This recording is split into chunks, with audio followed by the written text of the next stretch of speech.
מתחם דיפו ראשונים הממוקם בדרומה של ראשון לציון נמצא באחד האזורים החשובים תחבורתית בישראל. דיפו ראשונים שוכן סמוך לקניון עזריאלי ומחלף ראשונים, כביש 431, כביש 6, תחנת רכבת ראשונים ומחלף עין הקורא, והינו חלק חשוב ואינטגרלי מהמהפכה התחבורתית המתהווה ומתוכנית המטרו הארצית אשר תשנה באופן דרמטי את פני התחבורה בישראל. כאן, במתחם דיפו ראשונים, תיבנה שכונת מגורים חדשנית ומודרנית שתהפוך למוקד עירוני ואזורי מהחשובים באזור.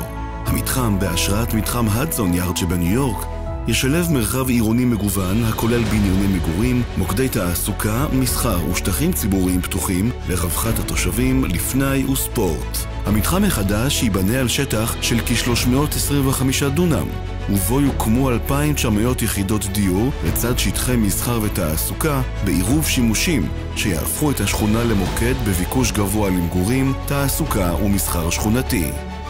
הנגישות באזור הינה מהטובות בארץ. חיבור מהיר לכבישים 431, 4, 20 ו-6. גישה לחלקה הדרומי של ראשון לציון, נס ציונה ורחובות, ומעל הכל, חיבור ישיר ואינטואיטיבי למערכת המטרו והרכבת הקלה, שעתידה לקשר את המתחם לכל גוש דן בצורה נוחה.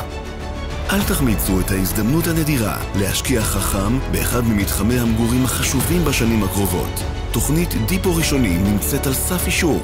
מינהל התכנון, המועצה הארצית לתכנון ובנייה, הכינה את התוכנית המפורטת והפקידה אותה. התוכנית המפורטת, שמכוחה ניתן להוציא היתרים, הינה ממש על סף אישור בחודשים הקרובים. זה כמובן מייצר מסלול מהיר להיתר.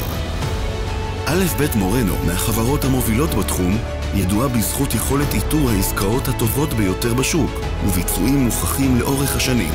הידע הנצבר והניסיון צברו קהל משקיעים נאמן המלווה אותה כבר שנים.